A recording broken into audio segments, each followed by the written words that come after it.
cautionary note, this is not particularly funny. I had the fortune to have the love of two mothers, and in counterpoint, I had the double sadness of losing them both. My natural mother, Lucille, was a very free-spirited Western woman who drove herself across the country in 1941 with her 2-year-old daughter from Oregon to Connecticut to go to graduate school. That's where she met my dad. And we lived together as a family for about 11 years until one night my father's anxious movements around the house and frantic phone calls woke us up. My sister and I went to my mother's bed, sat next to her and rubbed her wrists in a kind of vain effort to bring blood to her body as she faded away. And we subsequently buried her in this kind of bleak suburban cemetery that was right next to a multi-lane highway. It was about as far from her birthplace in Montana as she could get. And I remember this in this sort of mind's eye view, as if I'm staring at a fading photograph. I'm in a gray suit. My brothers are wearing blue suits. We have white shirts and ties on. And we're standing next to my father like these sort of miniature men. And my dad is in a black top coat and a black hat. He's got his hands folded and his knuckles are white. And his hands down and there's tears running down his face. And my sister's off on the side. She has this hat with small flowers on it.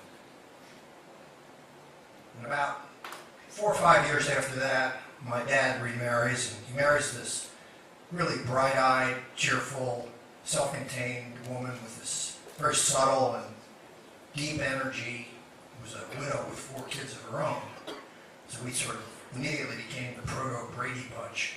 There were 8 of us. People were like shaking their head at my mother. How could you have 8 kids that are that close together in age? Constantly pregnant. My mother was a very demure, self-contained woman, very organized, very structured, didn't say much, but always had it together. And we were very different in a lot of ways, but we all bonded very closely. We moved to Michigan. We moved into this big old Tudor house. It was built in the 20s. And we lived there in this kind of tumultuous adolescence and young adulthood, and gradually all went off in our different ways. And my mom lived this, wonderful life into her old age, but over time she got into her 70s and her 80s. She started to lose some of her abilities. She fell. She's in a wheelchair. Her memory started to diminish. But she was always happy. She was a positive person. She was never negative. She never bitched and complained. Eventually she moved into an assisted living facility. And last May, my sister calls me up and she says that she's kind of losing ground. She's not eating. She's sleeping a lot more. And the doctor said, well, these are classic signs of a progressive final decline. I said, thanks. That's good to hear. So I went out to visit her. And I spent a couple of really nice sunny days wheeling her around the compound, telling her stories. She would listen, she would look. She wouldn't say much, but she always knew what was going on. She'd laugh, tell her a funny thing, and she laughed at the right time. You always knew that she knew, but she couldn't articulate. And gradually, over the couple, 3 days that I spent with her, I felt like I got really close to her, closer in some ways than I had been over the last several years, because she was in Michigan, I was in Philadelphia.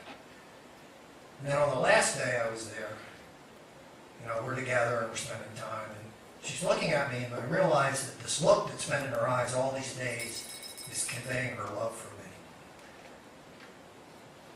This is going to go way too long, but I'll finish the story. So I leave, and before I leave, we go in to watch a movie together, which is an old Clint Eastwood movie. And right before I go, she falls asleep with my arm around her, and that's how we left. A few days later, after all my brothers and sisters had come and gone and visited, she passed away. My 2 sisters were waiting there with her. And it happened to be my birthday.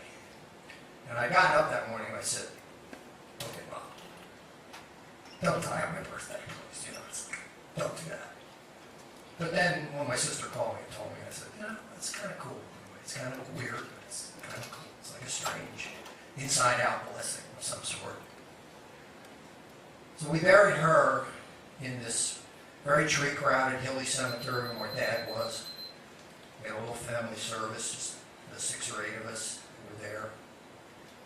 And after the service, we all started telling stories. And I told the story about how once we moved in together, it was just a matter of a week or 2.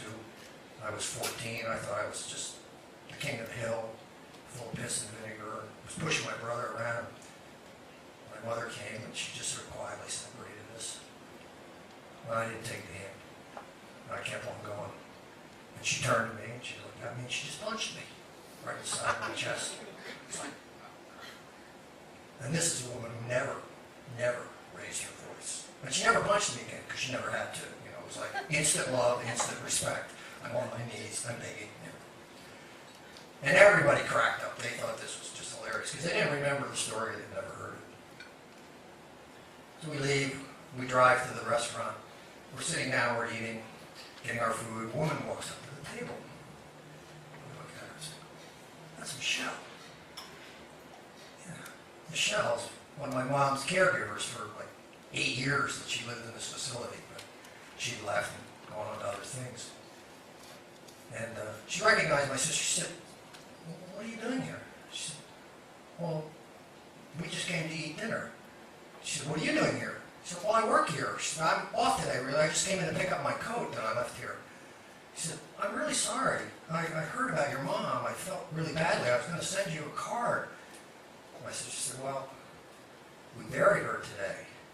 And Michelle looked at her and said, "That's really strange. I mean, that you're here and I'm here." It's like she knew. We all started laughing again because she knew.